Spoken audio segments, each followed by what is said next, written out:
Assalamualaikum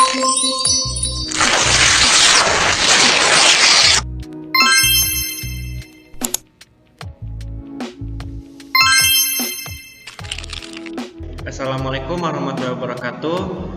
Selamat siang semuanya. Perkenalkan, nama saya Cicio Mikael bersama dengan Muhammad Rizky Muknur. Saya akan mempresentasikan hasil kami mengenai wawasan umum akuntansi sektor publik. Baik, selanjutnya akan dijelaskan oleh Rizky. Waktu dan tim. Definisi akuntansi sektor publik.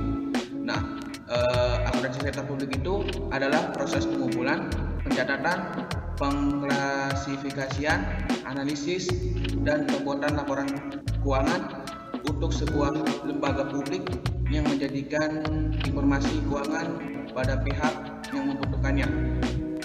Sedangkan menurut Indra Bastian, akuntansi sektor publik itu adalah mekanisme, teknik, dan analisis akuntansi yang diterapkan pada pengelolaan dana masyarakat di lembaga-lembaga tinggi negara dan departemen-departemen di bawahnya.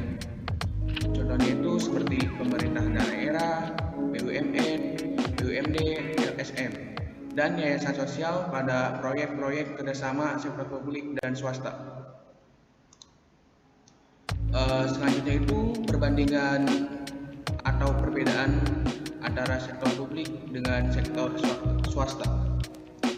Nah, dari tujuan organisasinya, kalau sektor publik itu non-profit oriented, sedangkan swasta itu profit oriented. Jadi di sini itu maksudnya kalau sektor publik itu tidak mencari laba atau keuntungan, sedangkan kalau sektor swasta itu sifatnya mencari keuntungan. Yang kedua itu perbedaan sumber pembiayaan. Nah, kalau sektor publik itu pembiayaan bersumber dari pajak, retribusi, penjualan aset negara. Kalau sektor swasta itu bersumber dari pembiayaan internal, contohnya itu seperti modal sendiri, laba ditahan, dan investor. Yang ketiga itu pertanggungjawaban. Kalau sektor publik itu memiliki tanggung jawab kepada masyarakat serta DPR atau DPRD.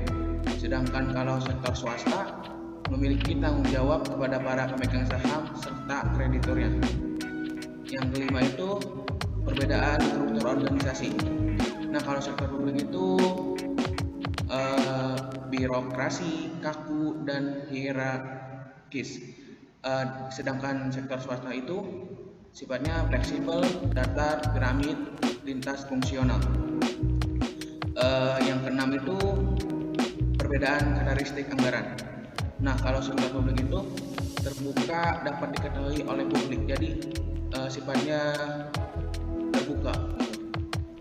Kalau sektor swasta itu sifatnya tertutup karena ini bersifat rahasia, hanya orang-orang tertentu saja yang boleh mengetahui.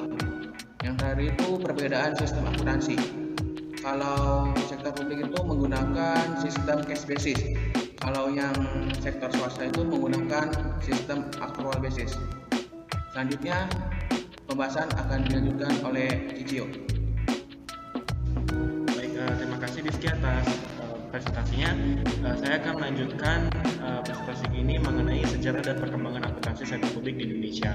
Jadi perkembangan akuntansi sektor publik di Indonesia itu dimulai dari 3000 sebelum Masehi sampai sekarang ini.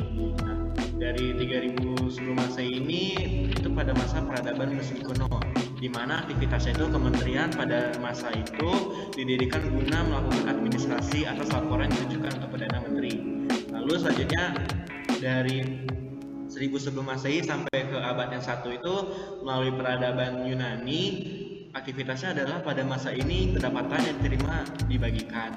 Lalu dari abad ke-1 sampai abad ke-5 dalam pada masa peradaban Roma, pada masa itu seluruh pejabat mulai dari gubernur hingga kaisar melakukan praktik-praktik akuntansi untuk mendukung penerimaan pajak.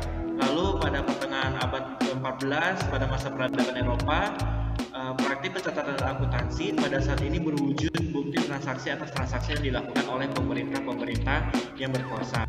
Kemudian berkembang menjadi pencatatan untuk perdagangan antar negara. Lalu selanjutnya dari awal abad ke-15 pada Eropa juga, pada masa ini kekuatan ekonomi mengalami pergeseran Italia ke Inggris. Dalam tahap ini, pelaporan keuangan dilakukan dengan lebih rinci dan memasukkan informasi mengenai tenaga kerja. Metode produksi digunakan, kualitas serta tipe barang yang akan diproduksi, harga penjualan hingga metode pemasaran yang dilakukan. Lalu pada akhir abad ke-18, individu dalam masa ini diberikan kesempatan seluas-luasnya untuk menyusun laporan keuangan sebagai akibat dari munculnya revolusi dari Inggris. Lalu yang terakhir pada abad 19 sampai saat ini, praktik akuntansi sektor publik berjalan sangat lambat disebabkan oleh munculnya kerancuan antara akuntansi sektor publik dengan proses pencatatan pajak yang dipungut oleh pemerintah. Baik, untuk selanjutnya saya menjelaskan mengenai apa aja sih elemen-elemen akuntansi sektor publik.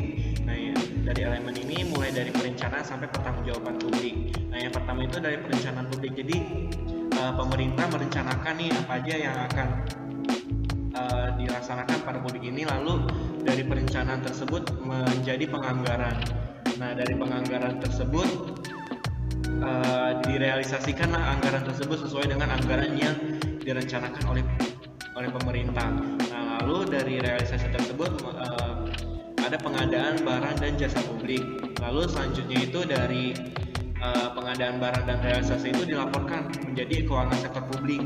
Nah, selanjutnya dari pelaporan tersebut diperiksa oleh audit sektor publik. Nah, audit sektor publik itu disebut juga dengan Badan Pemeriksa Keuangan. Nah, lalu dari audit sektor publik itu hasilnya itu menjadi pertanggungjawaban publik. Nah, lalu itu akan diputar-putar sesuai dengan periode. Nah, untuk selanjutnya apa saja sih standar pada akuntansi sektor publik? Nah, kalau di dalam internasional itu akuntansi sektor publik itu menerapkan International Public Sector Accounting Standard atau IPSAS.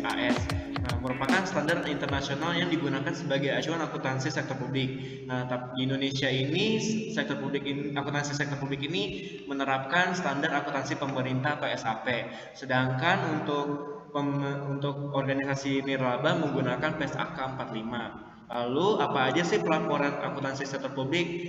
Laporan keuangan terdapat komponen seperti laporan perubahan saldo, anggaran lebih atau laporan perubahan SAL, lalu yang kedua adalah neraca, yang ketiga adalah laporan realisasi anggaran atau LRA, yang keempat adalah laporan arus kas, yang kelima adalah laporan perubahan ekuitas, yang keenam laporan operasional, yang ketujuh catatan atas laporan keuangan, dan yang terakhir adalah laporan perubahan ekuitas.